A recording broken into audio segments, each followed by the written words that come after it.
Hello, in this video I'm gonna show you how to edit your favorite emotes in Fortnite.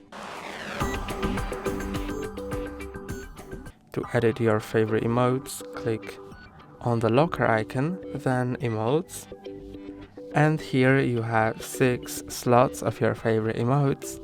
You can click on each one of them and assign an emote to that. So let's assign this emote to slot 1.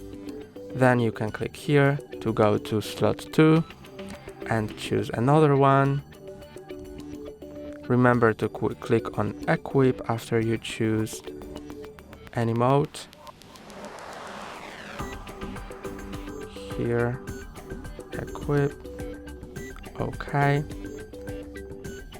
Then you can choose more if you have more emotes and click on back. And you can see that they are now saved. You can also save it as a preset here.